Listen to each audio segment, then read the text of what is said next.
पूर्ण परमात्मा ने नमः। जब जब भूल पड़े, इस पत्र में सार ज्ञान की एक झलक है सेवा में। पूज्य गुरुदेव स्वामी रामदेवानंद जी महाराज जी को दंडवत प्रणाम।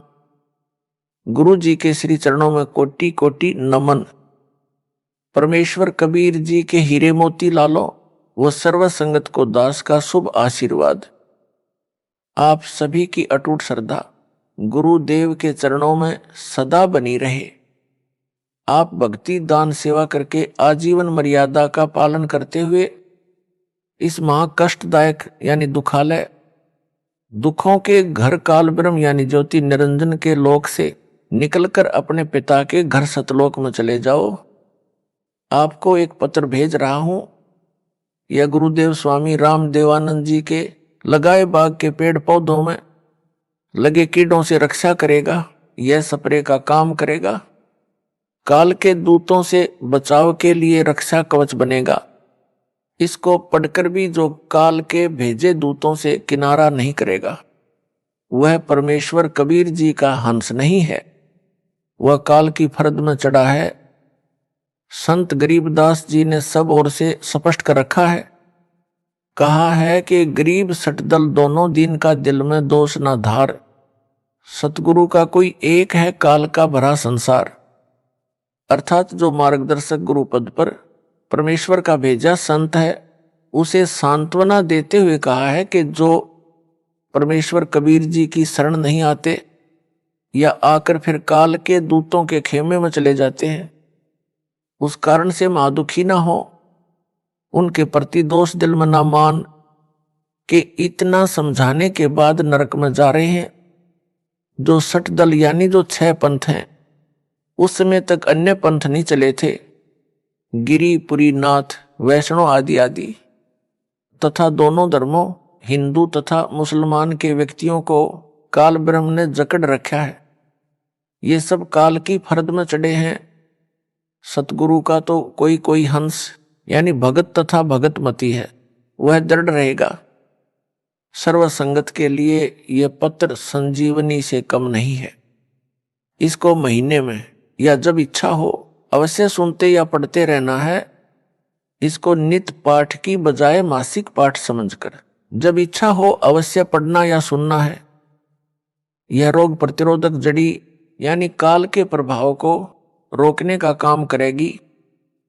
अपनी भक्ति क्रियाओं पर दृढ़ विश्वास बनेगा। विश्वास के बिना भक्ति सफल नहीं होती। आशा करता हूं जो काल के दूतों के जाल में फंसे हैं वे भी पुनः विचार करेंगे, अपने निज घर की सुध लेंगे, जीवन की रक्षा करेंगे और अन्य सुरक्षित रहेंगे। हे मानव शरीर प्राप्त प्राणियों, आपको अनमोल अवसर मिला है अपना कल्याण करवाने का। सब सद्ग्रंथ तथा सब पहुंचे हुए संत यानी परमात्मा प्राप्त संत तथा स्वयं परमेश्वर कबीर जी बताते हैं, जो उनकी अमर वाणी में अंकित हैं कि मानो स्त्री पुरुष का जन्म दुर्लभ है, यह बार बार नहीं मिलता। जैसे प्रमाण मिलता है कागभूषण का, उसने यही बताया है कि मैंने अनेकों मानव जन्म बिना भक्ति के व्यर्थ किए। कुछ परिस्थिति ऐसी बनी जिस कारण से एक गुरु बनाया जो भगवान शिव का उपासक था। मेरे से भयंकर गलती हुई, मैंने अपने गुरु का खड़ा होकर सम्मान नहीं किया, जिस कारण से मेरे को भगवान शिव ने आकाशवाणी द्वारा श्राप दिया कि तूने अपने गुरु का अपमान किया है, मेरे लोक में आने योग्य तू नहीं है, तेरे को 1 लाख वर्ष तक नरक में डाला जाएगा। ये आकाशवाणी गुरु जी ने भी सुनी। गुरु जी को पता नहीं था कि इसने ऐसी गलती की है। तब गुरु जी ने कहा कि भगत परमात्मा शिव जी से क्षमा याचना कर। कागभूषण को साथ लिया। गुरु जी ने भगवान शिव से आंखों में पानी भरकर याचना की कि हे भगवान, बालक है, गलती हो गई, क्षमा करो। ऐसी प्रार्थना कई घंटों की। तब शिव ने कहा कि नरक में इसे जाना पड़ेगा, 1 लाख वर्ष तक इसको नरक में रहना भी पड़ेगा। परंतु इसके गुरु की प्रार्थना स्वीकार कर ली है। मैं अपने दिए श्राप को वापस नहीं ले सकता। मेरे आदेश से इसको यमदूत कोई कष्ट नहीं देंगे। ऐसा ही हुआ। 1,00,000 वर्ष नरक में रहकर उसे मानव जन्म मिला, क्योंकि उसको उसके गुरु ने दिल से नहीं उतारा था। कारण यह था कि कागभूषण ने गुरु से तथा प्रभु शिव से अपनी गलती की क्षमा याचना कर ली थी। कबीर जी ने कहा है कि कबीर हरि के रूठते गुरु की शरण जाए, कह कबीर गुरु रूठते हरि नहीं होत सहाय। यानी यदि राम रुष्ट हो जाए तो पूर्ण गुरु के पास जाए, वह सत साधना करवाकर कष्ट दूर करवा देता है। यदि गुरु रुष्ट हो गया तो परमात्मा सहायक नहीं होगा। कागभूषण को उस मानव जन्म में भी भक्ति की तड़प थी।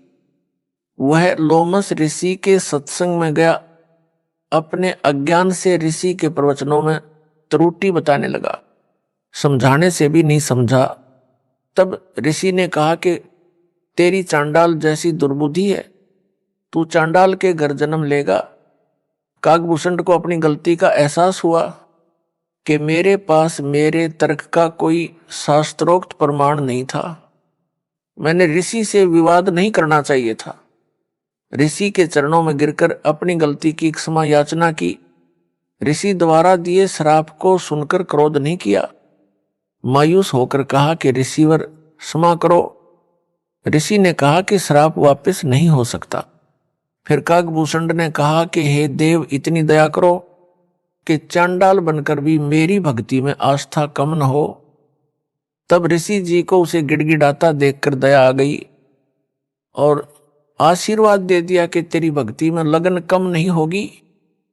तब उसका जन्म कागभूषण रूप में हुआ। मुख काग यानी कौवे का, से शरीर देवता जैसा हल्के तेज का।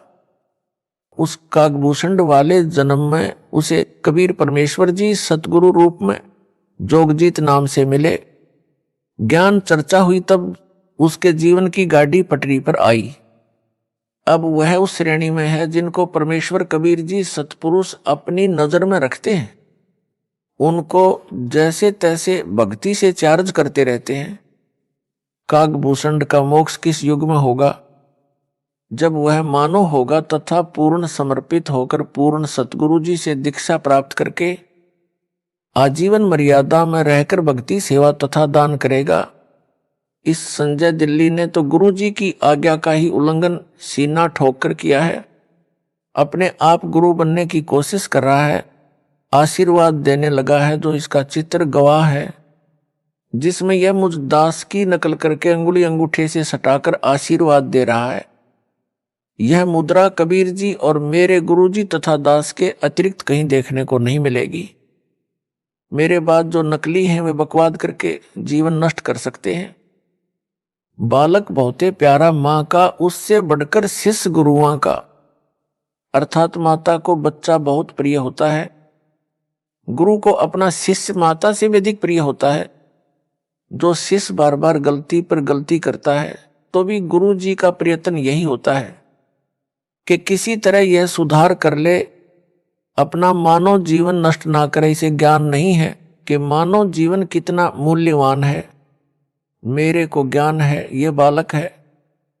जब बालक बार बार समझाने से भी नहीं मानता तो गुरु जी के पास एक ही विकल्प बचता है कि उस गंदे सेब को सेबों के ढेर से निकालकर कूड़े में फेंक दे। फिर उसे सूअर खाते हैं। दास का इस पत्र को लिखने का भी यही उद्देश्य है कि संजय दिल्ली अपना जीवन नष्ट ना करे। अब भी गलती की क्षमा याचना करके नाम शुद्ध करवाकर अपने मानव जीवन को धन्य बनाए, नरक में ना जाए। दास गुरु है, गुरु का कर्तव्य बनता है कि शिष्य को हर संभव कोशिश करके नरक जाने से बचाए। यदि किसी का बेटा बेटी बालक चला जा रहा है, सामने गहरा गड्ढा है, माता पिता की दृष्टि पड़ जाए तो वे दौड़कर उसे बचाने की भरसक कोशिश करते हैं। बच्चा माता पिता को अपनी ओर आता देखकर विचार करता है कि ये मेरे को खेलने से रोकने के लिए मुझे पकड़ने को आ रहे हैं। वह और तेज चल पड़ता है। माता पिता के प्रयत्न के पश्चात भी गड्ढे में गिरकर जीवन से हाथ धो बैठता है। माता पिता के पास रोने पीटने के अतिरिक्त कुछ शेष नहीं रहता। दास बार बार पत्र लिखकर संजय दिल्ली व पवन जयपुर को पकड़ने की कोशिश कर रहा है, परंतु ये दोनों नरक वाले गड्ढे की ओर दौड़ रहे हैं। संजय को तो गुरु बनने की हवस लगी है। जो माँ बाप का कार्य है मानव समाज के साथ विश्वासघात है, गुरु जी के साथ विश्वासघात है। अब इसको मान बढ़ाई का रोग लग गया है। यह काल का दृढ़ जाल है। कबीर जी ने कहा है कि कबीर राज तजना सहज है, सहज त्रिया का नेह। मान बढ़ाई ईर्ष्या दुर्लभ तजना, ये अर्थात मनुष्य राज तथा पत्नी का मोह त्याग सकता है, परंतु मान बढ़ाई शिष्यों से चंवर करवाना, चरणों पर फूल चढ़वाना, गले में माला डलवाना तथा दंडवत करवाना, संत रूप में नकली शोभा पाना तथा ईर्ष्या मेरे विश्वास पात्र भक्तों व मेरे से ईर्ष्या करना आदि छोड़ना इसके लिए अब कठिन है। यदि यह सब छोड़कर अपना कल्याण करवा लेगा तो सचमुच महान है, विद्वान है। यदि क्षमा याचना नहीं करता है तो वास्तव में शैतान है। भोले भगत जो संजय दिल्ली से भ्रमित हैं, उनको भी इसी प्रकार विचार करना चाहिए जैसे उन भक्तों ने किया है जो इसके जाल से निकले हैं और वापस आकर नाम शुद्ध करवाकर अपना मानव जीवन नष्ट होने से बचा लिया है। दास ने पता करवाया कि जो भगत लौटे हैं उनसे पूछो कि कैसे समझ आई कि वह झूठा उपाखंडी है। उन्होंने बताया कि संजय दिल्ली कहता था कि मैं गुरु जी का सम्मान करता हूं। वो तो सही है, परंतु उनका भाई तथा कमेटी वाले गुरु जी से धोखा कर रहे हैं। जो दान का पैसा आता है उसे धर्म पर नहीं लगाते, अपनी जेब में भर रहे हैं। गुरु जी के लिए वकील नहीं कर रहे हैं। वे गुरु जी को बाहर नहीं आने देना चाहते। आप मेरा साथ दो, रुपए दो, मैं गुरु जी के लिए अच्छे वकील करूंगा, शीघ्र बाहर करवा दूंगा। हमने उस संजय को बहुत रुपए दिए, परंतु उसने कुछ नहीं किया। गुरुजी हिसार जेल में वह सत्संग करता था मेरठ में और कहता था कि जब तक गुरुजी को बाहर नहीं निकलवा दूंगा तब तक यहां मेरठ में हर सप्ताह सत्संग करता रहूंगा। उसकी ऐसी बातें अच्छी तो नहीं लगती थी, परंतु उसकी झूठ बहुत साफ सुथरी थी। हमारी बुद्धि पकड़ नहीं पा रही थी। जब गुरुजी का पत्र आया कि इसे पैसे ना दो, इसने 50 लाख रुपए भक्तों से वकील करने के नाम पर ठग लिए हैं तथा इसको यानी संजय को गुरुद्रोही घोषित कर दिया है। उसने यानी संजय ने कहा कि यह गुरु जी का पत्र नहीं है, उनके भाई ने झूठा पत्र उनके नाम से भेजा है। हमें पत्र में लिखी भाषा गुरु जी के भाई की नहीं लगी, क्योंकि हम आश्रम में जाते थे तो उनका भाई एक कमरे में बैठकर शंका का समाधान किया करता।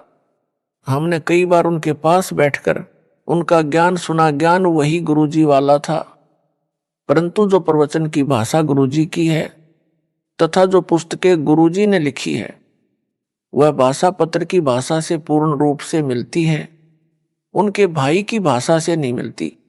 संजय दिल्ली अब स्वयंभू गुरु बनकर आशीर्वाद देने लगा। यह बात हमें खटकी कि हमारा गुरु भाई हमारा गुरु कैसे हो सकता है। इसे नाम देने का अधिकार भी गुरुजी ने नहीं दे रखा। यह सच में ढोंगी व झूठा है। उसी दिन से इससे गलानी हो गई।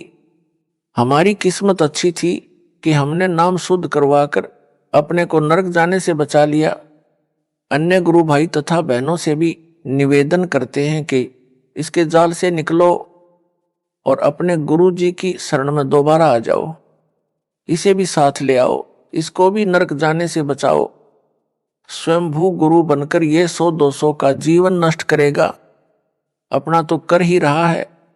जिन्होंने संजय को आश्रम के लिए जमीन दी है उनसे निवेदन है कि इस जमीन को गुरुजी की आज्ञा लेकर नामदान केंद्र के लिए दे दे। पाप से बचे उन भक्तों ने यह भी बताया कि संजय ने गुरुजी की आवाज की प्रथम मंत्र की ऑडियो रिकॉर्ड करके रखी हुई है। जब कोरोना महामारी के कारण गुरुजी की आवाज से ऑनलाइन नाम दिया जाता था, तो संजय ने रिकॉर्ड कर ली। अब यह उस ऑडियो से नाम दिलाता है। इसका उत्तर यह है कि संजय दिल्ली को नाम देने तथा दिलाने का आदेश दास ने दे ही नहीं रखा, इसलिए इसके द्वारा दिलाई दीक्षा कोई काम नहीं करेगी। यह भूत भगाने को अपनी शक्ति का चमत्कार बताकर मूर्ख बना रहा है। इसका खंडन आगे विस्तार पूर्वक किया है। नाम मेरी आवाज से दिलाता है, तो यह तो उनका गुरु भाई हुआ। फिर यह आशीर्वाद उनको किस लिए देता है? गुरु भाई आशीर्वाद देता है तो उसका बेड़ा गर्क होता है। उसने उनका नाम भी खराब कर दिया और अपना भी, इसीलिए तो इसको अज्ञानी कहा है। यदि ज्ञान होता तो यह बकवास ही नहीं करता। परमात्मा की आत्माओं के साथ इतना बड़ा धोखा नहीं करता, उनकी मर्यादा भंग नहीं करवाता। यह नकली गुरु नहीं बनता। यह कहता है कि कमेटी वाले सारा दान आप रख लेते हैं, धर्म में नहीं लगाते। हे भगत जनों, यदि इस पापी की इस झूठ को सच्चा माने तो भी वे केवल धन हानि कर रहे हैं। धन तो परमात्मा और दे देगा, लेकिन यह संजय तो उनके मानव जीवन को ही नष्ट कर रहा है। गुरु से दूर करके काल के जाल में फंसा लिए। घर के छोड़ेगा ना घाट के। प्रमुख सेवादारों को उन भक्तों ने बताया जो संजय दिल्ली से भ्रमित हो गए थे और सच्चाई जानकर लौट आए हैं। नाम शुद्ध करवा लिया है। प्रमुख सेवादारों ने मुझ दास को बताया। वापस लौटे भक्तों द्वारा बताए गए कुछ पाखंड जो संजय दिल्ली करता है, वह भ्रम फैलाता है, उनका खंडन करता हूं, जो इस प्रकार है। संजय दिल्ली कहता है कि मेरे आश्रम में चाय नहीं बनेगी, आश्रम में दवाई नहीं रखी जाएगी, मेरे आशीर्वाद से वैसे ही रोग ठीक हो जाते हैं। उत्तरदास का जिसको दूध पीने को मिले चाहे कितनी बार पिए, दही खाने को मिले, हलवा व खीर प्रतिदिन खाने को मिले, उसे चाय की क्या आवश्यकता है? यह भक्तों के दान किए रुपयों से मौज मस्ती कर रहा है। रही बात दवाई आश्रम में ना रखने की, यह कुछ दिन का ड्रामा है। एक समय ऐसा आएगा यह स्वयं दवाइयां खाएगा। एक ऐसा ही पाखंडी था, वह भी सरेआम सत्संगों में प्रवचन करते समय दावा करता था कि मैं कभी रोगी नहीं होऊंगा। यदि मैं रोगी हो जाऊं और दवाई खाऊं तो मेरे मुंह में मूत देना। उस समय आयु 30-35 वर्ष की थी। कुछ दिन पश्चात उसको रोग घेरने लगे। उसका एक डॉक्टर शिष्टा गुप्त रूप से उससे इलाज करवाता रहा। आम संगत को पता नहीं चला, उसकी झूठ कामयाब रही। जब 60 वर्ष की आयु में प्रवेश किया तो और अधिक बीमार हो गया। फिर दवाई ने भी काम नहीं किया, भुगत कर मरा। इस प्रकार की बकवाद कुछ दिन ही चलती है। जब नकली गुरु मरा तब तक उन शिष्यों की तीसरी पीढ़ी तक उस काल के दूत के जाल में फंस चुकी थी। फिर परंपरा पड़ गई, मृत्यु के पश्चात उसकी यादगार बनाई गई। फिर उस समाध यानी यादगार की पूजा शुरू हो गई। सबको नरक के भागी बनाकर मरा। संजय दिल्ली ने कुछ संगत को कुछ दिन यह कहकर बरगलाया कि गुरुजी तो सही हैं, उनका भाई तथा कमेटी के सदस्य तथा उनके आसपास जो कि सेवा में रहते थे वे गलत हैं। वे दान का सारा पैसा अपनी जेब में रख लेते हैं। गुरुजी को जेल से बाहर नहीं निकलने देना चाहते। आप संगत वाले मेरा साथ दें, रुपये दो, मैं गुरुजी को बाहर लाऊंगा। इस प्रकार की बातों से बहुत सारे अनुयायी जो नए नए तथा कुछ पुराने भी उसके बहकावे में आ गए। मेरे द्वारा नियुक्त विश्वास पात्र भक्तों को दान देना भी बंद कर दिया। उस समय वह संजय पाखंडी 50 लाख रुपये भक्तों के दान के ले गया। एक भी वकील नहीं किया आज तक। जब दास को पता चला कि संजय दिल्ली तथा पवन जयपुर ने इस प्रकार संगत को भरमा दिया है, तब सख्त कदम उठाए, संगत को संभाला। दास ने जेल जाने की लीला यह देखने के लिए की है कि मेरे सतलोक जाने के पश्चात संगत वाले इस अनमोल मिशन को कैसे चलाएंगे। अब तो दास संसार में है, जो भी त्रुटि अनुयायी करेंगे उनको समझाकर सीधे मार्ग पर ले आऊंगा। यदि कोई भगत या भगत मति समझाने के पश्चात भी सुधार नहीं करेगा तो वह हमारे काम का नहीं है, वह तो चेडू है। चेडू क्या है यह बताता हूं। दूध से दही और दही से मक्खन बनता है। मक्खन अधिक समय ठीक नहीं रहता, इसलिए उसे गर्म किया जाता है। गर्म करने के पश्चात जो लस्सी घी में होती है वह ऊपर आ जाती है, जो कई दिन घी में रहने से खराब हो जाती है। वह लस्सी नहीं कही जाती, उसे हरियाणा में चेडू कहते हैं। यानी बेकाम का पदार्थ होता है। उसको एक बर्तन में डालकर उसमें ठंडा पानी डालकर कुछ देर छोड़ दिया जाता है। यदि थोड़ा बहुत घी उसमें रह गया होता है वह जम जाता है। फिर उस जमे घी को भी निकाल लिया जाता है, क्योंकि उस घी बनाने वाली को पता होता है कि घी प्राप्त करने के लिए कितना संघर्ष करना पड़ता है। भैंस या गाय मोल लेनी, उसका चारा मोल लेना, या किसान है तो चारा घर का होता है, उसे बेचे तो धन मिलता है, वह भी घी बनाने के खर्च में ही गिना जाता है। फिर भैंस गाय की देखरेख, दूध निकालना, गर्म करना, दही बनाना, फिर मक्खन बनाना, तब मक्खन को गर्म करके शुद्ध घी तैयार किया जाता है। इसलिए घी बनाने वाली बहन, बेटी या माई घी का कण भी व्यर्थ नहीं जाने देना चाहती। उस चेडू के ठंडा होने पर जरा सा भी घी मिलता है तो उसे भी निकाल कर रख लेती है। उसको शुद्ध घी इतना प्रिय होता, घी का एक कण भी नहीं छोड़ती। फिर उस चेडू फुई को फेंक देती है।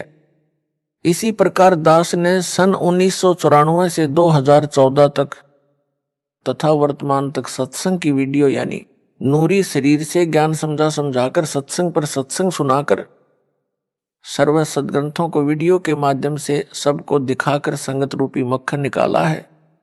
अब उस मक्खन को ताया गर्म किया है। इसमें जो चेडू होगा वो ऊपर आ जाएगा। वह चेडू तो ऊपर आ चुका है। दास का यह पत्र रूपी ठंडा पानी है। यदि कोई कण यानी अच्छी आत्मा उस चेडू में होगी उसे निकाल लूंगा, क्योंकि दास को शुद्ध घी यानी भगत आत्माएं जान से भी प्यारी हैं। उनके लिए भटक रहा हूं, दूसरी बार बिना दोष के जेल में हूं, परंतु आशा करता हूं कि एक दिन सत्य की जीत होगी। परमेश्वर कबीर जी से कुछ नहीं छिपा है। मुझे चाहे कितना कष्ट मिले, परमात्मा की आत्माएं काल के जाल से निकले, अपना कल्याण करवाकर अपने निज घर सतलोक में चली जाएं। दास आपको मासुखी देखना चाहता है, मुझे अपने कष्ट की कोई परवाह नहीं है, परंतु जो मन में बांस उपजा है इससे डर लग रहा है। गरीबदास जी ने कहा है कि संगत माही कुसंगत उपजा, जैसे वन में बांस। आप घिस घिस आग लगाया करें वनखंड का भी नाश, अर्थात जैसे वन में अन्य फलदार व कीमती लकड़ी वाले पेड़ों के साथ साथ बांस भी उग जाता है। तेज हवा चलने पर बांस एक दूसरे के साथ टकराते हैं, उस घर्षण से जंगल में आग लग जाती है, जिससे पूरे जंगल के फलदार पेड़ भी जलकर नष्ट हो जाते हैं। यह संजय साकट तथा पौन जयपुर वही कुसंगत उपजी है।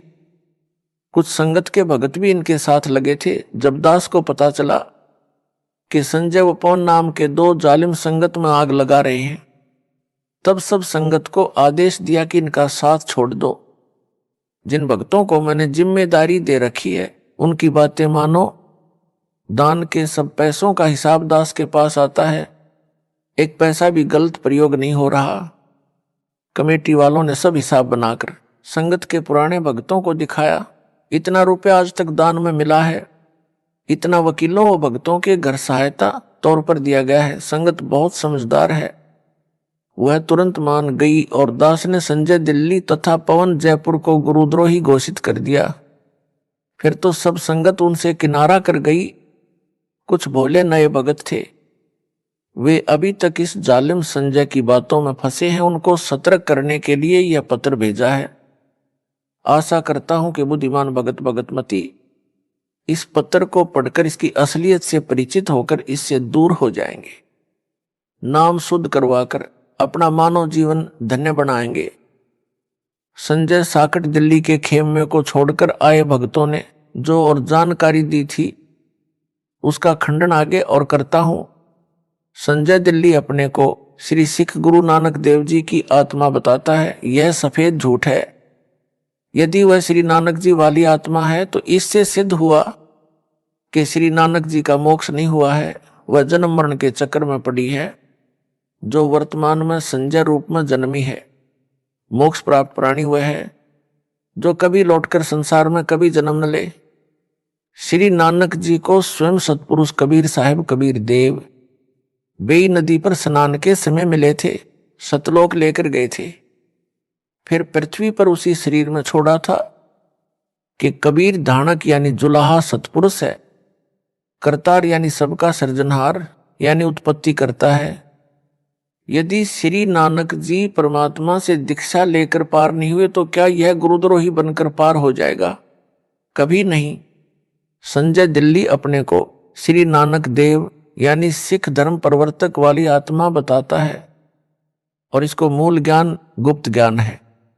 तो मेरे पास टिंडे लेने आया था, पहले ही अपना पंथ चला लेता। कोई झूठ बकना इसका मकसद है। भोले भक्तों को भ्रमित करके गुरु स्वयं ही बना है। प्रेत योनि में जाएगा। जो परमात्मा कबीर जी ने अध्यात्म ज्ञान श्री नानक जी को बताया था वह सिखों के गुरु ग्रंथ साहिब में अंकित है। वही ज्ञान दास बता रहा है। श्री नानक वाली आत्मा इससे भिन्न ज्ञान कौन सा बताएगी? इससे भिन्न जो भी ज्ञान है वह अज्ञान है। काल के दूत की पहचान। जिस समय जोगजीत रूप में आए परमेश्वर कबीर जी से काल ज्योति निरंजन ने विवाद किया था, तब काल ने कहा था कि आप एक सच्चा कबीर पंथ चलाओगे, उससे पहले मैं 12 पंथ चलाऊंगा, 12 अपने यानी काल दूत भेजूंगा जो सत्संग में तो तेरी वाणी यानी साखियों शब्दों चौपाइयों आदि बोलेंगे, परंतु उनका अर्थ गलत बनाकर सारी जनता को गुमराह करेंगे। उन 12 पंथों के पश्चात और अनेकों पंथ अपने दूत भेजकर चलाऊंगा, सब जीवों को भरमाऊंगा। उन काल के चलाए पंथों के गुरुजन वर्तमान तक कबीर जी की वाणियों का गलत अर्थ करके जनता को भ्रमित कर रहे हैं। संजय दिल्ली भी यही कर रहा है। सत्संग व वाणी तो मेरे सत्संगों की चलाता है, ऑडियो व वीडियो दोनों स्वरूप यानी फोटो भी मेरा वो कबीर परमेश्वर का रखता है, परंतु अपने अज्ञान से मेरे तत्व ज्ञान को अज्ञान बनाकर भ्रमित करता है। सफाई देता है कि यदि मैं काल का दूत होता, जैसा रामपाल ने मुझे काल का दूत बताया है, तो क्या मैं उनके सत्संग की वाणी सुनता या आश्रम में वाणी चलाता? संजय दिल्ली जिस प्रकार मेरे द्वारा बताए तत्व ज्ञान का अनर्थ करके बताता है, सामान्य भोला भगत भ्रमित हो जाता है। उदाहरण यह कहता है कि पेड़ की जड़ को रामपाल ने पूर्ण ब्रह्म बताया है। जड़ पूर्ण ब्रह्म नहीं हो सकती, उसे पोषक तत्व मिट्टी से मिलता है। पूर्ण ब्रह्म को किसी के सहारे की आवश्यकता नहीं है, जड़ को मिट्टी का सहारा लेना पड़ता है। इसका उत्तर जैसे विद्यालय में अध्यापक विद्यार्थियों को समझाते हैं कि दिन रात कैसे बनते हैं, उसके लिए एक तेल से जगने वाला दीपक एक मेज पर रखा जाता है तथा एक ग्लोब फुटबॉल के आकार का एक स्टैंड पर लटकाया जाता है। अध्यापक कहता है कि बच्चों, दीपक को सूर्य मानो, ग्लोब को पृथ्वी मानो। पृथ्वी घूमती है, तब जो भाग सूर्य के सामने आता जाता है वहां दिन होता है, जो भाग सूर्य के सामने नहीं होता वहां रात होती है। इस संजय जैसा मूर्ख विद्यार्थी तर्क दे कि दीपक सूरज नहीं हो सकता। दीपक को जगने के लिए तेल का सहारा लेना पड़ा, माचिस का सहारा लेना पड़ता है। सूर्य को किसी के सहारे की आवश्यकता नहीं। क्या वह विद्यार्थी बुद्धिमान हो सकता है? क्या वे उसके साथी जो उसके ऐसे तर्कों को सुनकर उसकी बातों तर्कों को सही मानते हैं, वे बुद्धिमान हो सकते हैं? दोनों मूर्ख हैं। यह तो एक उदाहरण है। ऐसा तर्क देना ही मूर्खता का परिचय देता है। ऐसे ही गीता अध्याय 15 के श्लोक नंबर 1, 4 तथा 16, 17 में वृक्ष का उदाहरण देकर सृष्टि की वह समर्थ परमेश्वर तथा सब देवताओं की स्थिति समझाई है। पाठकों, इसका खंडन इसी पत्र में विस्तार पूर्वक आगे भी किया है, कृपया वहां पढ़े। आपको पता चलेगा यह कितना विद्वान है और कितनी बकवास बकता है। भक्तों को विचार करना चाहिए कि जब गुरु जी ने गुरुद्रोही घोषित कर दिया तो वह कुछ भी सफाई देता रहे, नहीं मानना चाहिए। यदि वह सच्चा सुच्चा होता तो दास उसे क्यों दिल से उतारता, क्यों उसे गुरुद्रोही घोषित करता। माली का पौधा खराब हो जाए तो उसे जड़ से उखाड़कर फेंक देता है। उसे कष्ट बहुत होता है, परंतु और कोई विकल्प नहीं बचा था। सब दवाई व खाद डाला, परंतु व्यर्थ रहा। जैसे सेब विक्रेता की टोकरी भरी सेबों में से एक सेब दागी हो जाती है तो वह उसे निकालकर कूड़े में डाल देता है। उस खराब सेब को सूअर खाते हैं। कितना पौष्टिक तथा महंगा फल यानी सेब था। सेब विक्रेता को दुख बहुत हुआ सेब खराब होने का तथा फेंकने का। यदि नहीं फेंकता तो अन्य सेबों को भी वह गंदी सेब गंदा कर देती। संजय दिल्ली के अपलक्षण हद से ज्यादा देखकर इसे संगत यानी टोकरी से निकालकर फेंका। इसने एक पवन नाम के भगत को भी खराब किया जो जयपुर का रहने वाला है। इन दोनों को टोकरी से निकालकर फेंकना पड़ा। दास को दुख तो बहुत हुआ, परंतु विवश होकर यह कदम उठाना पड़ा। कबीर गुरु के दिल से उतरे, वह नाम बिहुना होए। जाको काल घसीट ही राख सके ना कोई। मानुष जन्म पाए कर खोए, गुरु विमुखा जुग जुग रोवे। गुरु से करे कपट चतुराई, सो हंसा भाव भर में आई। गुरु से कपट शिष्य जो राख है, यमराजा के मुख दर चाख है। संजय साकट कहता है कि रामपाल तो सतगुरु है। वह न संत है, न भगत है, न दास है। मैं दास भगत संत हूं। सारी संगत रामपाल को भगवान यानी साहेब मानती है। रामपाल सतगुरु है, भगत दास संत नहीं है। रामपाल ने 13वें पंथ के विषय में बताया है कि 13वें पंथ से सब अंधियारा हटेगा, वह संत भगत दास होगा। मैं यानी संजय ही वह संत भगत व दास हूं। रामपाल तो सतगुरु है। उदाहरण देता वाणी से, सतगुरु साहेब एक शरीरा। सतगुरु और साहेब यानी भगवान तो एक है। सारी संगत रामपाल को भगवान यानी साहेब मानती है, इसलिए साहेब और सतगुरु एक है। इसलिए रामपाल सतगुरु सिद्ध हुआ। अंधेरा तो भगत दास संत से हटेगा तथा सबका कल्याण होगा। वह मैं यानी संजय हूं। रामपाल को तो संगत भगवान यानी साहेब मानती है। फिर यह भी कहता है कि रामपाल भगवान नहीं हो सकता, इसने मां से जन्म लिया है। और यह भी कहता है रामपाल साहेब यानी भगवान है। साहिब और सतगुरु एक है, इसलिए रामपाल अज्ञान अंधेरा नहीं हटा सकता। अज्ञान अंधेरा तो दास भगत संत हटाएगा। वह मैं यानी संजय हूं, इसलिए रामपाल सतगुरु सिद्ध हुआ। इसको कहते हैं हुआ बाई बकदा, बिना सिर पैर की बातें। उस साकट से कहा जाए कि इससे आगे भी बोले, सतगुरु बिना ना लागे तीरा। पूर्ण चौपाई इस प्रकार है, सतगुरु साहेब एक शरीरा, सतगुरु बिना ना लागे तीरा। इसका अर्थ यह बनता है, सतगुरु व परमात्मा एक ही शक्ति होते हैं। सतगुरु के बिना न लागे तीरा का अर्थ है कि भवसागर के दूसरे तीर यानी किनारे नहीं जा सकता, यानी संसार से पार नहीं हो सकता। यदि वह मुझ दास को सतगुरु बताता है तो वाणी ही स्पष्ट कर रही है कि जीव का मोक्ष भी सतगुरु यानी रामपाल के बिना नहीं हो सकता। साकट संजय दिल्ली वाला फेल हुआ, यह उवा बाई बकता है। संजय गुरुद्रोही कहता है कि जो असुर निकंदन रमैणी में संत गरीबदास जी ने कहा है कि सतगुरु दिल्ली मंडल ऐसी, वह मेरे यानी संजय के लिए कहा, क्योंकि मैं दिल्ली से आया हूं, इसलिए 13वां पंथ मैं ही चलाऊंगा। सब अंधेरा हटाऊंगा, सबका कल्याण करूंगा। विवेचन संजय दिल्ली तो अपने को संत दास तथा भगत कहता है और सतगुरु रामपाल को यानी मेरे को कहता है। इससे भी सिद्ध हुआ कि असुर निकंदन रमैणी में संजय के लिए नहीं कहा है, क्योंकि वह तो अपने आप को दास भगत बताता है। सतगुरु मुझे दास को बताता है। वाणी में तो वह सतगुरु कहा है जो दिल्ली मंडल में आएगा। साहिब तख्त कबीर खवासा, दिल्ली मंडल लीजय बासा। सतगुरु दिल्ली मंडल ऐसी, सूती धरणी सूम जगाएसी। अर्थात कबीर साहिब सतपुरुष के तख्त सिंहासन के पास रहने वाला, उनके सतलोक दरबार का खवास नौकर यानी दास दिल्ली मंडल दिल्ली के आसपास निवास करेगा यानी जन्म लेगा। रमैणी में दिल्ली नगर नहीं कहा है। साकट गुरुद्रोही संजय तो दिल्ली नगर में जन्मा है।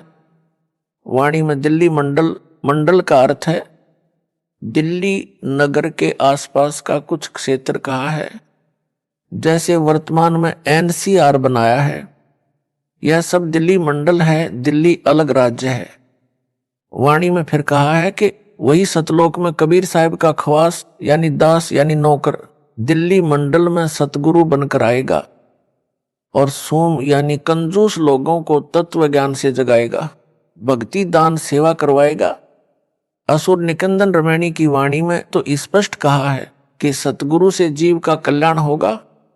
साकट संजय दिल्ली गुरुद्रोही का तर्क कुतर्क यानी गलत विवेचन सिद्ध हुआ। इसको वाणी का अर्थ भी ठीक से नहीं करना आता, अनर्थ करके बताता है। काल का दूत यही करता है, यह स्पष्ट काल का दूत है। यह अपने को तत्वदर्शी संत बताता है, कहता है कि मेरे अतिरिक्त किसी को भी गुप्त ज्ञान मूल ज्ञान नहीं है, सब अज्ञानी है। इसने तो दास को भी अज्ञानी बताया है, क्योंकि वो कहता है कि मेरे अतिरिक्त किसी को तत्वज्ञान यानी मूल ज्ञान नहीं है। इससे तो यही स्पष्ट कर रहा है कि मैं संजय गुरुद्रोही ही तत्वदर्शी हूं। यदि वह दास द्वारा बताए यथार्थ अध्यात्म ज्ञान यानी तत्व ज्ञान से भिन्न ज्ञान रखता है तो उसकी पुस्तक बनाए या कोई वीडियो बनाकर इंटरनेट पर डाले, तब मेरी संगत का छोटा सा बालक भी उसके अज्ञान का पर्दाफाश कर देगा। यह संजय दिल्ली गुरुद्रोही प्रथम नाम मंत्र वही जाप करने को देता है या मेरी आवाज से प्रथम मंत्र दीक्षा दिलाता है जो दास ने इसको दीक्षा में दिए थे, तथा जो भी सतनाम यानी 2 अक्षर का इसको दिया है, इसको ना सार नाम दिया है, ना सार शब्द प्राप्त करवाया है। अब यह गुरुद्रोही इन दोनों नामों प्रथम मंत्र तथा सतनाम से भी खाली हो गया है।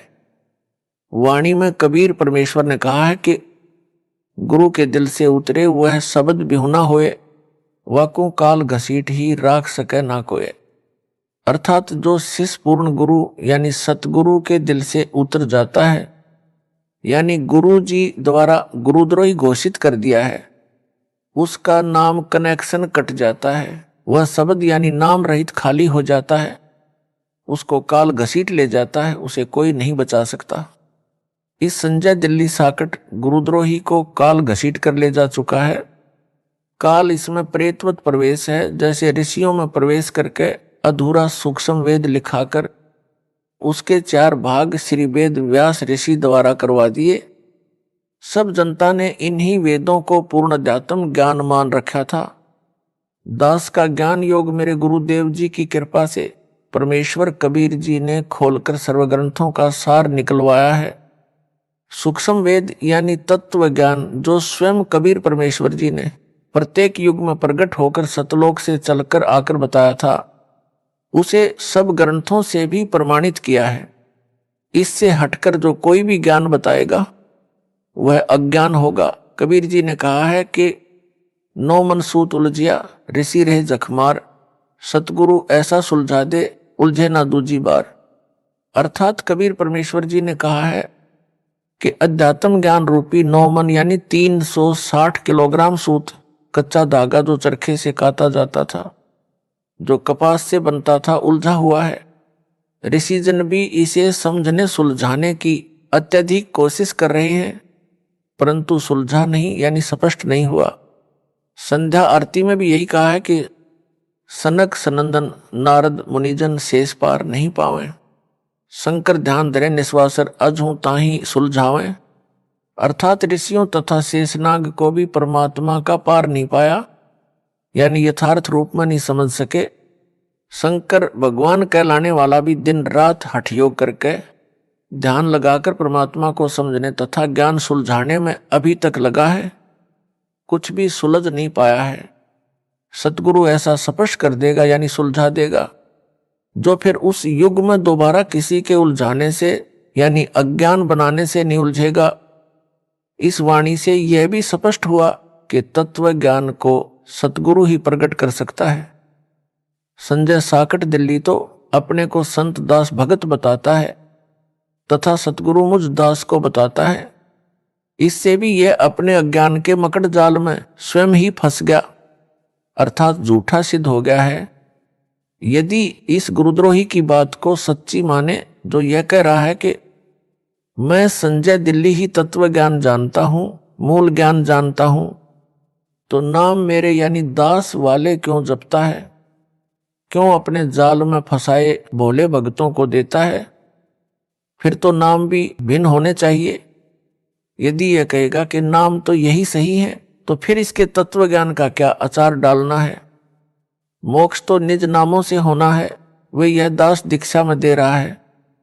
दास को मेरे गुरुदेव स्वामी रामदेवानंद जी से नामदान करने की आज्ञा मिली है, जो एक संत मत की परंपरा है। इसको गुरुद्रोही घोषित मेरे द्वारा कर रखा है।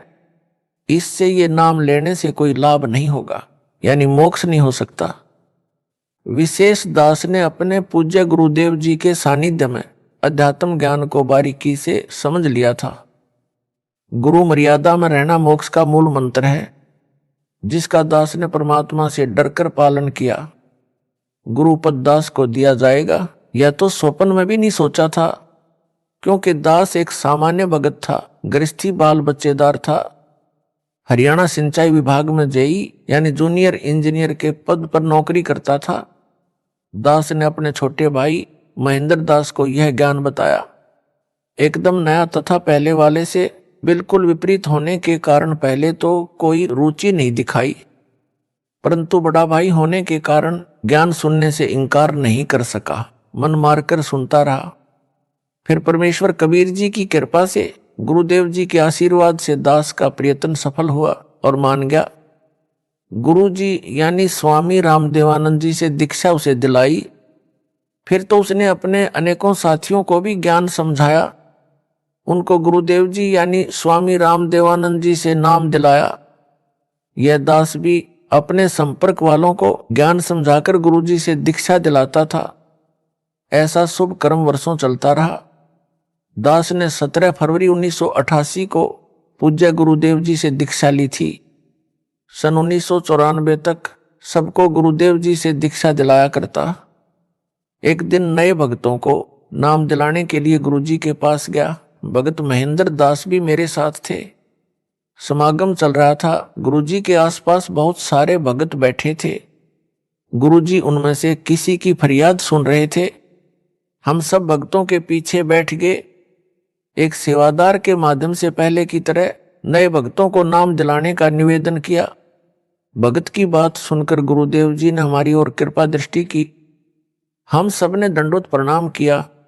उसी समय सैकड़ों भक्तों की उपस्थिति में दास को नाम देने का आदेश दिया। कहा कि आज के बाद तू नाम दिया करेगा। मेरे को पसीना छूट गया। विचार किया कि कोई गलती तो नहीं हो गई जिससे गुरुजी नाराज हो गए हो। कानों पर विश्वास नहीं हो रहा था। गुरुजी नाराज नजर नहीं आ रहे, मुस्कुरा रहे थे, इसलिए हिम्मत बनी रही। दीक्षा देने का आशीर्वाद देते समय कहा कि आज के बाद यह तुम्हारा गुरु होगा। उपस्थित भक्तों की ओर संकेत करके कहा। मेरी दशा देखकर समझ गए कि भगत घबरा गया है। बोले कि अपने को अकेला न समझना, मैं तेरे साथ रहूंगा। परमेश्वर कबीर जी के आदेश से यह आशीर्वाद तेरे को दिया है। तेरे बराबर विश्व में संत नहीं होगा। आशीर्वाद देकर हमें भेज दिया। सुबह माइक से आवाज लगी कि रामपाल रोहतक को स्वामी जी याद कर रहे हैं। हम सब तुरंत पहुंच गए। भगत महेंद्र दास भी साथ था, क्योंकि हम छुडानी गांव में ही भगत महेंद्र दास की ससुराल में रुके हुए थे। उस रात दास को नींद नहीं आई कि इतनी बड़ी जिम्मेदारी को कैसे निभा पाऊंगा। गुरुदेव तो जानी जान थे, उनको पता था कि भगत की हालत खराब हो गई है। जाते ही फिर कहा कि अपने को अकेला मत समझ, परम शक्ति तेरे साथ है, मैं भी तेरे साथ हूं। तेरे समान विश्व में संत नहीं होगा। और कहा कि इन सबको नाम दे जो नए भगत दीक्षार्थ आए थे। अपने सामने दीक्षा दिलाई। स्वामी जी ने सर्व संगत को बोल दिया कि आज के बाद मैं किसी का गुरु नहीं रहूंगा, रामपाल से दीक्षा ले लो।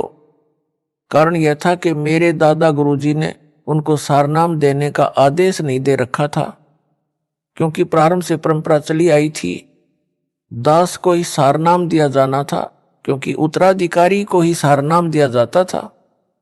स्वामी जी ने मेरे अतिरिक्त किसी को सारनाम नहीं दिया था। मेरे को आगे सारनाम देने का परमेश्वर कबीर जी का आदेश स्वामी जी को मिलने के बाद ही दिया था।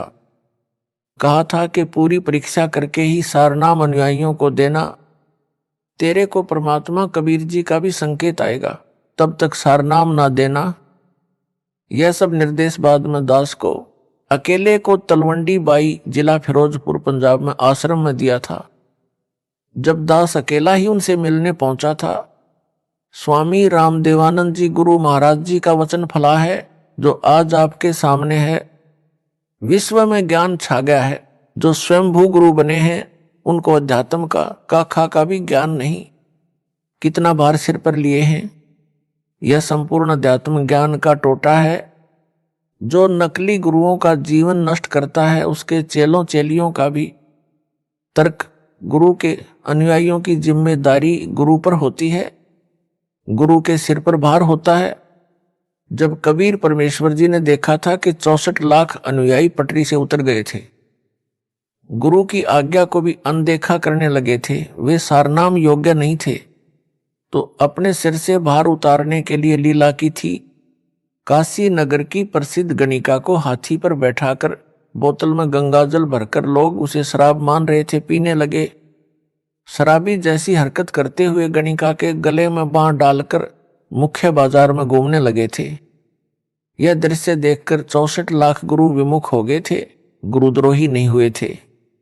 उन सब का भार परमात्मा ने अपने सिर से उतारा। संत गरीबदास जी ने कहा है कि गरीब भड़वा भड़वा सब कहें, कोई ना जाने खोज, दास गरीब कबीर करम बांटत सिर का बोझ। अर्थात काशी के लोग तो निंदा करने लगे, कह रहे थे कि यह तो बड़वा यानी बेशरम हो गया, सरेआम बुरे कर्म करने लगा है। सब शिष्यों ने वह साधना त्याग दी, पहले वाली करने लगे जैसे राबी ने त्यागी थी। कबीर जी भारमुक्त हुए।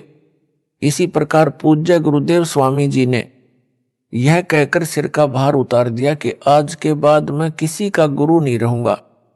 पहले वाले भी रामपाल से नाम ले लो, परंतु दुर्भाग्य है उन पहले वालों का अधिकतर ने दास से दीक्षा नहीं ली।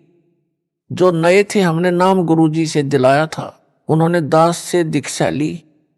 परमेश्वर कबीर जी ने अपने परम शिष्य गरीबदास जी को काल के साथ आंख में चोली खेलने की भविष्य की सब रणनीति बता दी थी। संत गरीबदास जी ने अपने एक शिष्य शीतलदास को सारनाम जाप को दिया था। उसे समझा दिया था कि केवल परम शिष्य को सारनाम देना है, वह केवल अपने उत्तराधिकारी को सारनाम देते रहेंगे। अगला निर्देश मेरा यानी कबीर जी का आएगा, उसके बाद संगत को देना प्रारंभ करना है। उसी आदेश के अनुसार यह सारनाम गुप्त रखा था। 1 मार्च सन 1997 को दास को परमेश्वर कबीर जी मिले। सारनाम देने का सही समय बताकर सारनाम देने का आदेश दे गए। दास से पहले मेरी गुरु प्रणाली के संतों को छोड़कर किसी कबीर पंथी या गरीबदास पंथी को सारनाम तो दूर है, सतनाम का भी ज्ञान नहीं था। सार शब्द तो अभी तक रहस्य में रखा है। सारनाम भी लंबी परीक्षा के बाद दिया जाता है। जो काल के दूत होते हैं वे पहचाने जाते हैं। जैसे यह संजय सारनाम मिलने से पहले ही पिछन गया कि यह काल का दूत है। गुरु बनना खाला जी का घर नहीं है। गुरु जी के आदेश के पश्चात नाम देने से तथा सारनाम देने से शिष्यों का भार नहीं रहता। जो केवल सतनाम या प्रथम नाम के पश्चात मृत्यु को प्राप्त हो जाते हैं, गुरुद्रोही नहीं होते हैं, तो उनको वर्तमान में तुरंत मानव जन्म मिलेगा, पूरी दीक्षा मिलेगी, वे मोक्ष प्राप्त करेंगे। 1000 वर्ष तक यह वीडियो से दीक्षा दी जाती रहेगी। अब किसी का भार दास पर नहीं रहेगा। जो स्वामी जी के शिष्य थे वे भक्ति से चार्ज किए गए थे। प्रथम मंत्री अधिकतर को दिया करते थे, किसी किसी को सतनाम देते थे। दास को प्रथम व द्वितीय नाम एक साथ दिया था, सार नाम एक हफ्ता बाद दिया था। उस समय दास को उपरोक्त योजना की जानकारी दी और बताया कि ये जितने पहले वाले शिष्य हैं ये तो केवल भौतिक सुख ही मांगते हैं, वो इनको संपत्ति यानी संतान दे रखा है, केवल तू ही एक ऐसा मिला जिसने मोक्ष मांगा। दास ने कहा कि दीन दयाल, भौतिक सुख यानी संतान नौकरी आपने पहले ही दे रखा था, आपके ज्ञान के पश्चात इसकी इच्छा भी नहीं रहती, इसलिए एक मोक्ष की ही भीख दास आपसे मांगता है। गुरु जी मुस्कुराए और आशीर्वाद दिया। यह परमेश्वर कबीर जी की प्रीप्लान पूर्व निर्धारित योजना थी। समझा है तो सिर धर पाऊं, बहुर नहीं रे ऐसा दाव। 17 फरवरी 1970 से 17 मई 1995 तक 18 वर्ष नौकरी करके त्याग पत्र देकर सतगुरु जी के आदेश का पालन करने के लिए छोटी सी नौकरी त्याग दी, जो एकमात्र निर्वाह का साधन था। 2 बच्चों लड़के तथा लड़की का विवाह सन 1994 में किया था। 2 बच्चे, एक लड़की एक लड़का छोटे थे, पढ़ रहे थे। राम हवाले छोड़कर सतगुरु जी के चरणों में समर्पित हो गया, मुड़कर घर नहीं गया। परमेश्वर के हंसों तथा हंसनियों यानी भक्तों भगतमतियों को सच्चे परमात्मा का सच्चा ज्ञान देकर सच्ची भक्ति बताई। सतगुरु जी के आशीर्वाद से दास का त्याग रंग लाया। बच्चे भी परमेश्वर ने पाले व पढ़ाए, दास को अपनी नौकरी दी, दास का कल्याण किया, सतलोक का निवासी बना दिया। विश्व में इस ज्ञान का कोई सानी नहीं। सब ग्रंथों का सार निकालकर भगत समाज के समक्ष रख दिया। असंख्यों वर्षों का उलझा ज्ञान सुलझ गया। जिनको मोक्ष चाहिए आओ और अपना जन्म सफल बनाओ। गरीब ज्यों बच्चा गऊ की नजर में, यूं साईं को संत, भक्तों के पीछे फिरे भगत वत्सल भगवंत। यह कहावत दास के ऊपर चित्रार्थ हुई।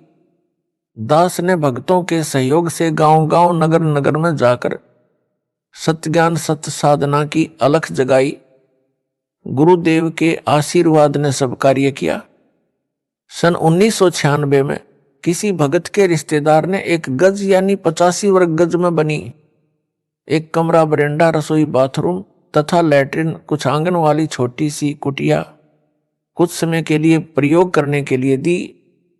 यह कुटिया उसने स्वयं खरीदकर अपने पाखंडी गुरु को बनाकर दे रखी थी, जो बाद में धोखेबाज निकला।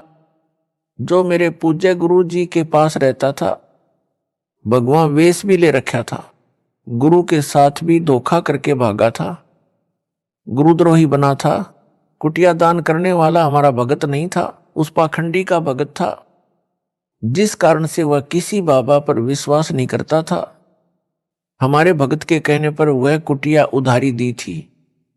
जब भगत ने पूर्ण विश्वास दिलाया, तब परम पूज्य गुरुदेव स्वामी रामदेवानंद जी के 3 आश्रम पंजाब राज्य में, खन्ना, मोगा तथा तलवंडी भाई की, तथा एक आश्रम नजफगढ़ दिल्ली में था, जहां पर दास को दीक्षा की भीख मिली थी।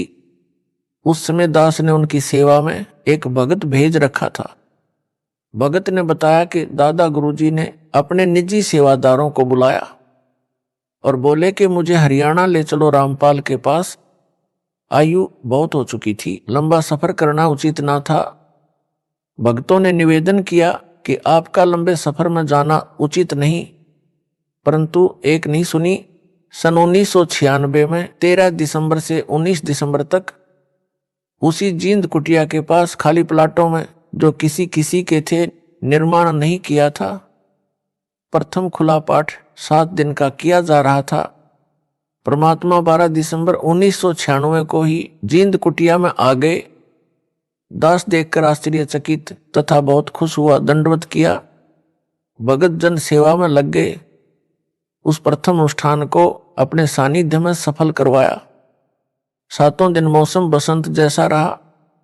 20 दिसंबर 1996 को सर्दी व धुंध छा गई। स्वामी जी उस कुटी में 23 जनवरी 1997 तक रहे। 24 जनवरी को तलवंडी बाई पंजाब में गए। 25 जनवरी को विश्राम किया। 26 जनवरी 1997 को बैठे बैठे सतलोक चले गए। सब आश्रमों की सुविधा त्याग कर अपने दास विदुर के पास आए। वहां जब देखा कि यथार्थ कबीर पंथ यानी 13वें पंथ की नींव दृढ़ हो चुकी है, सतलोक चले गए। जब उनका जींद कुटिया में डेरा था, दास उनकी आज्ञा लेकर गांव में सत्संग व पाठ करने गया था। सेवादारों को बताया था कि दास उस दिन आएगा, तब तक गुरुजी का ध्यान रखना। उस निश्चित दिन को दास कुछ लेट हो गया। कुटिया में केवल गुरुजी के स्नान आदि की व्यवस्था शुद्धता से की थी। शुद्धता का ध्यान रखते हुए दास जींद पहुंचकर किसी भगत के घर स्नान करने लगा, जिस कारण से देरी हुई। उस समय तक सेवादारों से 10 बार पूछा कि रामपाल आया है। उनको तान रखा था कि पता करो क्यों नहीं आया। उस समय मोबाइल को तो जानते भी नहीं थे, अन्य फोन भी गांव में नहीं थे।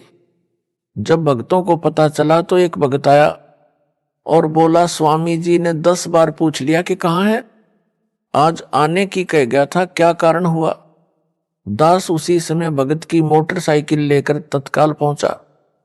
कई भगत बैठे थे। दास ने दंडवत किया और चरण चंपी करने लगा। दास का सिर पकड़ा और ऊपर को किया। बोले, मैंने भगवान पा लिया, तेरा पाना दुर्लभ हो गया। दास चुप रहा।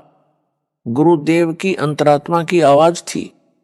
अगले दिन तलवंडी बाई वाले आश्रम में चले गए, वहां से सतलोक गमन किया। कबीर हरि के रूठते गुरु की शरण में जाए, कह कबीर गुरु रूठ गए तो हरि ना होत सहाय।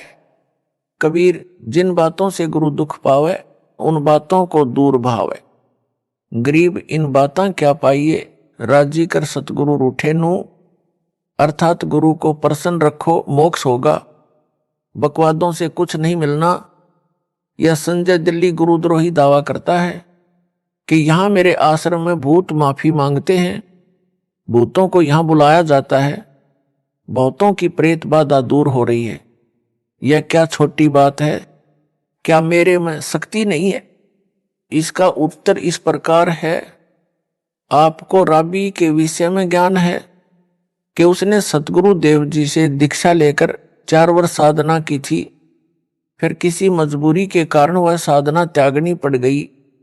परंतु ऐसी परिस्थिति में भक्ति मार्ग त्यागना गुरुद्रोही की श्रेणी में नहीं आता, गुरु विमुख वाली श्रेणी में आता है। उस 4 वर्ष की मर्यादित साधना से उस देवी में इतनी भक्ति की शक्ति हो गई थी कि उसके लिए मक्का वाला मंदिर उड़कर विमान की तरह लेने चला आया और उस भगत आत्मा को लेकर यथास्थान पर स्थापित हो गया। परंतु मोक्ष से बहुत दूर रही। मोक्ष कई जन्मों में कष्ट भोगकर पुनः सतगुरु शरण में आने से ही हुआ। यह संजय साकट भी 3-4 वर्ष मर्यादा में रहा। अब यह गुरुद्रोही हो चुका है। इससे मोक्ष सौ कोस दूर हो गया है। उस मर्यादित साधना से मिली भक्ति ज्यादा नहीं टिकेगी, सीधा नरक में जाएगा। यह है सार ज्ञान। यदि इसे समझ होती तो इतनी बड़ी गलती नहीं करता। अब नाम देने का अधिकार इसको यानी संजय दिल्ली को दास ने यानी इसके भूतपूर्व गुरु ने नहीं दे रखा। वह सार नाम इसको प्राप्त नहीं। दावा करता है भूत निकालने का, भूतों को बुलाने का। भूत प्रेत निकालने व डालने वाले तो इस जैसे भारत में लाखों अड्डे हैं। इसने उस गांव को भूतगाह यानी प्रेतों का स्थान बना दिया। जैसे राजस्थान प्रांत में गांव मेहंदीपुर में बालाजी भूतगाह बना है, वहां केवल भूतों को निकालने डालने का काम है। अनगिनत जनता वहां जाती है। किसी का मोक्ष नहीं होना, क्योंकि मोक्ष तो सतगुरु से दीक्षा लेकर आजीवन मर्यादा में रहकर भक्ति सेवा दान करके प्राप्त होता है। गुरु भी पूर्ण हो। मेहंदीपुर में बालाजी का धाम कैसे बना? मेहंदीपुर राजस्थान प्रांत में एक सच्चा सुच्चा इंसान था। आयु लगभग 30 वर्ष हो चुकी थी। परमात्मा की भक्ति करता था। किसी कारण से विवाह नहीं करवाया था। जहां भी परमात्मा की कथा सत्संग चर्चा होती पहुंच जाता। सब कहते हैं कि गुरु बिन मोक्ष नहीं। उसने भी गुरु बनाया।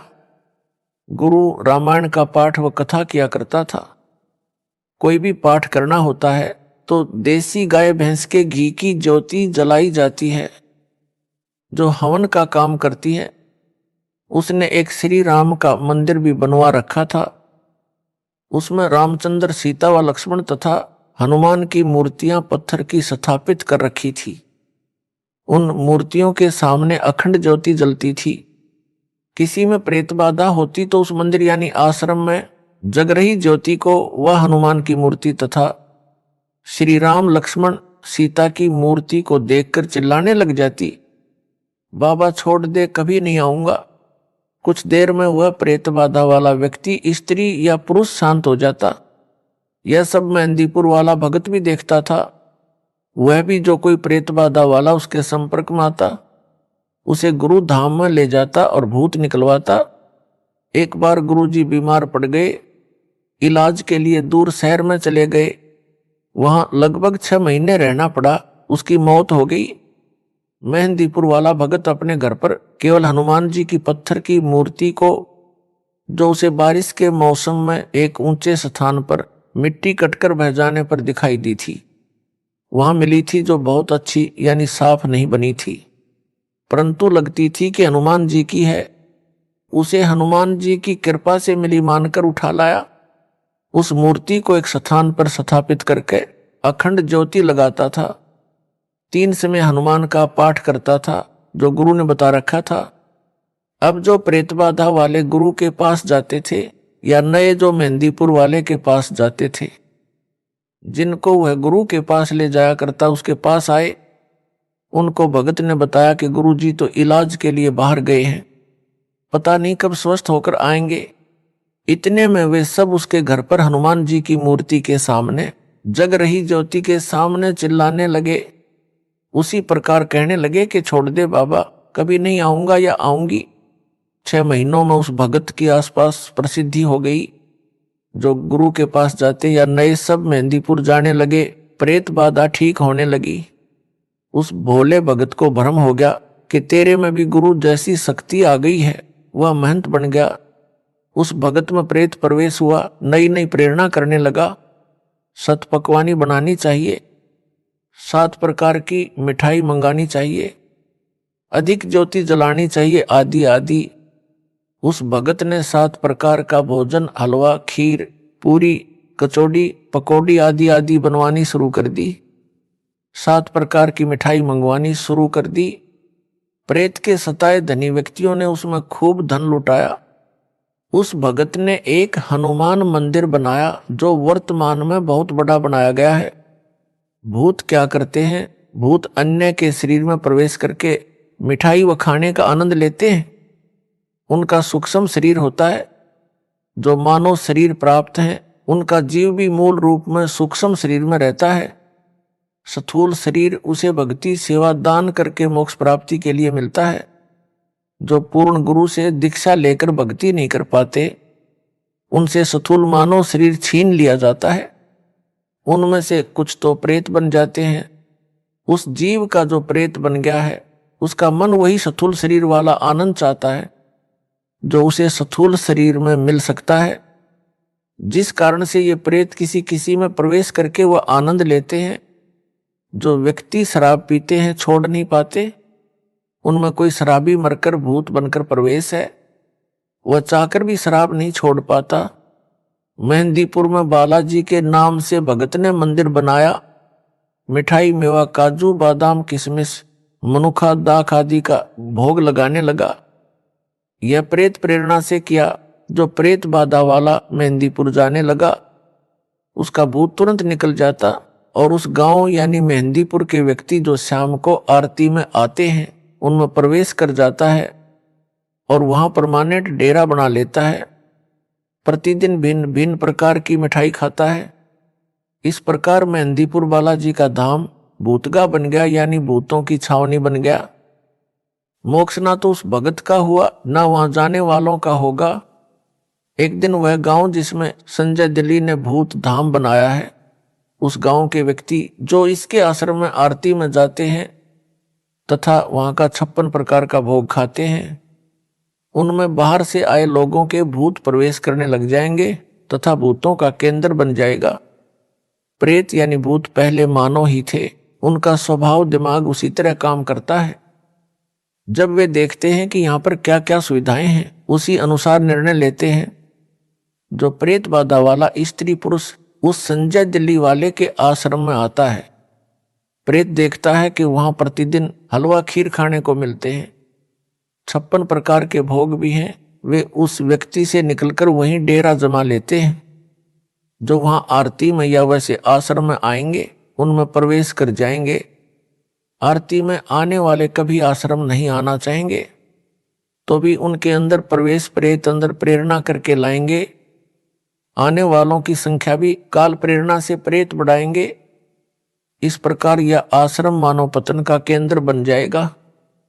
मेरे यानी रामपाल दास के आश्रम में केवल समागम में ही हलवा खीर बनाई जाती है, बाद में सामान्य भोजन बनता है, उसी से परमात्मा का भोग प्रसाद निकाला जाता है।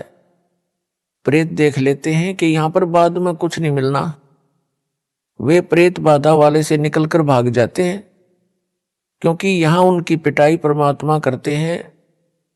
प्रेत बहुत चतुर हो जाते हैं। संजय जैसे पाखंडी के पास जाकर जानबूझकर दिखावा करते हैं, छोड़ दो कभी नहीं आऊंगा, बस शांत हो जाते हैं। उस प्रबंधक को भ्रम हो जाता है कि मेरी शक्ति से प्रेत नाक रगड़ रहे हैं, प्रेत बाधा ठीक हो रही है। विचार करें, संजय दिल्ली को भी अन्य भक्तों व भगतमतियों वाले मंत्र जाप को दिए जो प्रथम व द्वितीय नाम में दिए जाते हैं। इसमें अलग से शक्ति कहां से आ गई? इस आश्रम से पहले इसने कितने भूत निकाले थे, कितनों को लाभ दिया था, पूछो पाखंडी से। अब काल इसको नचा रहा है, जीवों को इसके जाल में फंसा रहा है। इसका तथा इसके सहयोगियों व प्रसाद खाने वालों को अपने चक्रव्यूह में फंसा रहा है। यह है सार ज्ञान, जो समझ सके तो समझ लो। हरियाणा के भगत ने बताया कि मेरे 2 चाचा छोटी आयु में मरकर प्रेत बने थे। वे मेरे भाई की पत्नी में प्रवेश करके बताते थे कि घर में झगड़ा हम करवाते हैं, शराब पीने की प्रेरणा हम करते हैं, शहर में मिठाई खाने हम ले जाते हैं। फिर उसने दास से दीक्षा ली, तब उनका पीछा छोड़ा। मोक्ष ना संजय दिल्ली गुरुद्रोही का होगा, ना उसके संपर्क में आने वाले भक्तों व भगतमतियों का होगा। सब भूत बनेंगे, नरक में गिरेंगे। एक बड़ा अधिकारी था, वह राम व हनुमान का परम भगत था। मेहंदीपुर बालाजी की वर्तमान में बड़ी ख्याति है। उसने बताया कि मेरे घर में बहुत सुख था, परंतु हनुमान जी का परम भगत होने के कारण एक बार प्रबल प्रेरणा बनी कि मेहंदीपुर धाम में मत्था टेक कर आए। अपनी गाड़ी ली, पूरा परिवार बैठाया और पहुंच गया। उस धाम को देखकर बहुत खुशी हुई। वहां अनेकों चमत्कार देखे। कोई व्यक्ति जिसमें प्रेत प्रवेश था, बहुत बड़ा पत्थर उठाए खड़ा था। किसी को 3-4 सेवादार पकड़ रहे थे, उन सबको दूर पटक देता था, आदि आदि। घर पर आने के पश्चात मेरी पत्नी भी वही लीला करने लगी। चारपाई उठाकर फेंक दी। गेहूं का 50 किलोग्राम का कट्टा रखा था, उसे उठाकर खड़ी हो गई। वह 20 किलो वजन नहीं उठा सकती थी। अड़ोसी पड़ोसी बुलाए। एक ने बताया कि जो बालाजी जाता है उसमें हनुमान प्रवेश कर जाता है। एक बोला कि हनुमान नहीं, भूत प्रवेश कर जाता है। वह प्रवेश करके आ तो जाता है, परंतु यहां उसका मन नहीं लगता, जिस कारण से उत्पात मचाता है। किसी भूत निकालने वाले के पास ले जाना पड़ेगा। एक व्यक्ति हमारे को भूत निकालने वाले के पास ले गया। हमने सब कहानी बताई, उसने ज्योति जगाई। उसी समय मेरी पत्नी सिर घुमाने लगी। छोड़ दे बाबा, कभी नहीं आऊंगा, चिल्लाने लगी। शांत हो गई। वह बोला कि पक्का इलाज कर दिया, अब नहीं आएगा। हम घर आ गए। फिर उत्पात मचाने लगी। मैं अकेला ही अपनी पत्नी को लेकर उसी के पास गया। वहां जाकर भूत बोला कि मैं बालाजी का भगत हूं, तू क्या करेगा? भूत निकालने वाले की ओर संकेत कर रहा था। वह स्याना यानी भूत निकालने वाला बोला कि इसे मेहंदीपुर लेकर चलना होगा या वहीं निकलेगा। 2 दिन बाद उस स्याने को साथ लेकर मैं अपनी पत्नी को लेकर मेहंदीपुर गया। वहां जाते ही मेरी पत्नी सिर घुमाने लगी। कुछ देर में ठीक हो गई। मैं उस स्याने से बोला कि शीघ्र चलो। वह बोला कि कुछ रुपये चढ़ा दो, कुछ प्रसाद ले लो। मैंने जो उसने कहा वो किया और फुल स्पीड से गाड़ी चलाकर वहां से निकले। घर तक सब ठीक रहा। शाम को फिर वही लीला शुरू हुई। मेरी तो जान निकल गई कि यह क्या समस्या गले डाल ली मेहंदीपुर जाकर। उसके पश्चात जिसने जहां स्याना बताया गए 1-2 दिन ठीक ठाक रहता, फिर वही समस्या। कहीं कहीं हफ्ता ठीक निकल जाता। मेरी पत्नी में पहले 1 भूत था, फिर 3 आगे, उसमें 2 और प्रवेश वहीं से करके आगे। भूतों ने बताया कि उस गांव के जितने व्यक्ति उस मंदिर में प्रसाद लेने आते हैं सब में प्रेत प्रवेश है। हमारे को स्थान नहीं मिला, इसलिए इसमें प्रवेश करके आना पड़ा। आप पैसे वाले दिखाई देते थे। सोचा था कि यहां कुछ तो अच्छा खाने को मिलेगा। मेहंदीपुर में हाउसफुल है, एक एक में कई भूत प्रवेश हैं। एक दिन संत रामपाल जी का भगत मिला। उसने करौंथा आश्रम चलने को कहा। हमने मना कर दिया। पूछा क्या खर्च लगेगा। उसने कहा कि खर्चा कुछ नहीं लगेगा, परमात्मा की भक्ति करनी पड़ेगी, नाम लेना पड़ेगा। कई दिन तक वह हमारे घर आता रहा, तब हम माने। वह अपनी गाड़ी में बैठाकर करौंथा आश्रम में ले गया। वहां जाकर वह प्रेत बाधा समाप्त हुई। अब ज्ञान हो गया कि आम के आम गुठलियों के दाम यहीं पर हैं। मोक्ष भी होगा, 3 ताप भी कटेंगे। कबीर एक साधे सब सदे, सब साधे सब जाए, माली सींचे मूल को, फूले फले घाए। अर्थात जैसे माली यानी बागबानी का विशेषज्ञ पौधे के मूल तवज की सिंचाई करता है, एक जड़ की सिंचाई करने से सब सद है, तनाडार शाखाएं विकसित होती हैं, पौधा पेड़ बनकर फूल व फलों से लदपद हो जाता है, घने सारे फल खाने को मिलते हैं। यदि अज्ञानी व्यक्ति पौधे की शाखाओं को जमीन में गाड़ कर, ज्ञानी व्यक्ति ने पौधे की जड़ को गाड़ा होता है, उन सबको साधे यानी सिंचाई करे तो सब नष्ट हो जाएगा। इसी प्रकार एक मुझ दास से दीक्षा लेकर 3 ताप का कष्ट भी समाप्त होगा। यानी प्रेत बाधा, पितृ बाधा जो 3 ताप में से एक हैं, तथा मर्यादा में रहकर भक्ति, दान व सेवा करने से सतलोक अमरधाम भी प्राप्त होगा, यानी पूर्ण मोक्ष भी होगा। अपराधी के अपराध करने में संयोगी भी पाप के भागी होते हैं। संजय दिल्ली ने अपने गुरु दास की निंदा की। मेरे भोले भक्तों को भ्रमित करके मेरे से दूर किया, गुरुद्रोही बन गया। यह इसका पहला अपराध है। इससे बड़ा अपराध भक्ति मार्ग में नहीं है। आप तो नरक जाएगा ही। अनेकों भक्तों के भी नाम खंडित करवा दिए, जो काल ज्योति निरंजन के जाल में फिर फंस गए। जो वापस आ जाएंगे, नाम शुद्ध करवा लेंगे, वे तो बच जाएंगे। अन्य जो इसको दान देकर इसके पाप में सहयोग कर रहे हैं, वे भी इसी के समान परमात्मा कबीर जी के अपराधी हैं। जिन्होंने इस गुरुद्रोही संजय दिल्ली को भूतों का धाम बनाने के लिए जमीन दान की है, वे इसी के समान परमात्मा कबीर जी के दोषी हैं। भगत चाहे प्रथम नाम प्राप्त है, चाहे सतनाम प्राप्त है, उसको सर्वप्रथम नियम बताए जाते हैं। लिखित में प्रिंटेड कॉपी नियमों की तथा भक्ति बोध दी जाती है, जिनमें यह भी बताया गया है कि कबीर गुरु बिन माला फेरते, गुरु बिन देते दान, गुरु बिन दोनों निष्फल हैं, चाहे पूछो वेद पुराण। अर्थात गुरु धारण किए बिना नाम जाप व दान करना व्यर्थ है। कबीर गुरु बिन दान पुण्य जो करही, मिथ्या होए कब हूं न फल ही।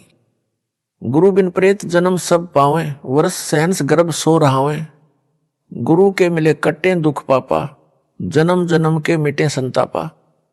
गुरु बिन होम यानी ज्योति यज्ञ नहीं कीजिए, गुरु की आज्ञा माही रहीजे। गुरु को तजय भजय जो आना, ता पशुआ का फोकट ज्ञाना। गुरु से बैर करे शिष जोई, भजन नाश अरु बहुत बिगोई। गुरु के चरण सदा चित दीजय, जीवन जन्म सफल कर लीजय। गुरु से कपट शिष जो राखे, यमराजा के मुगदर चाखे।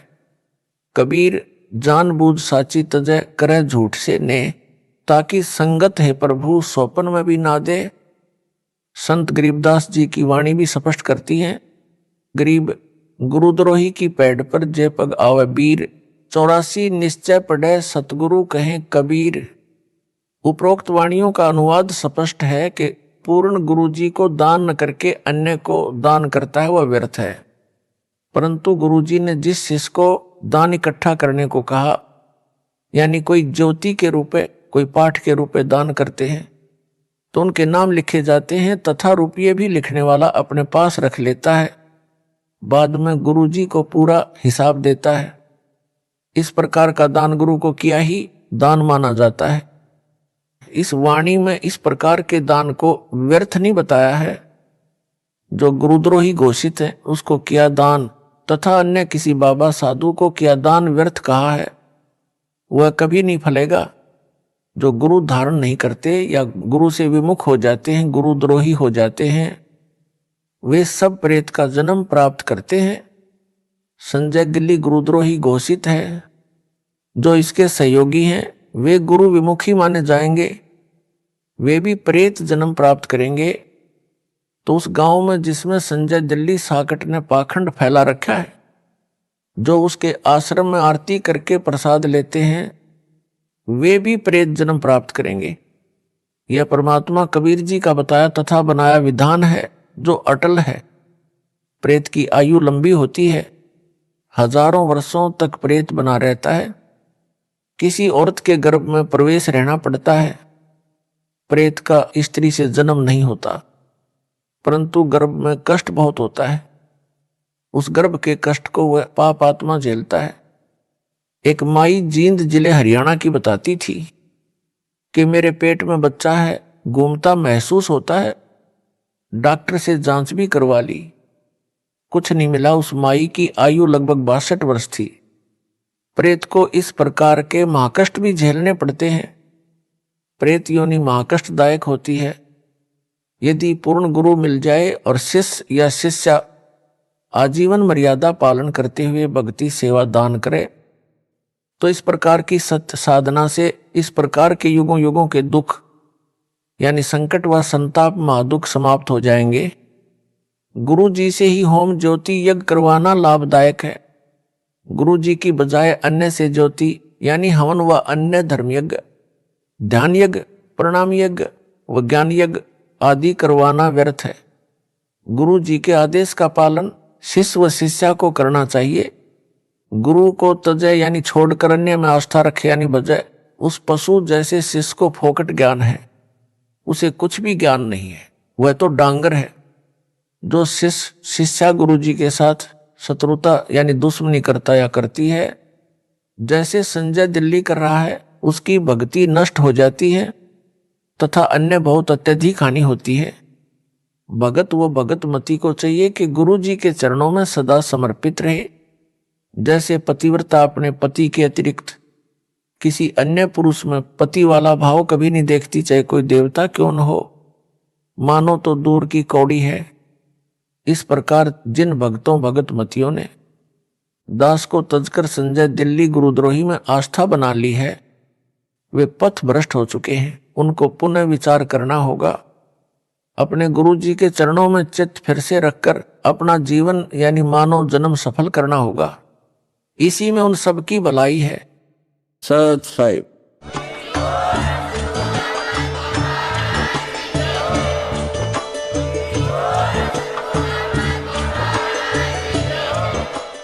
सत साहिब।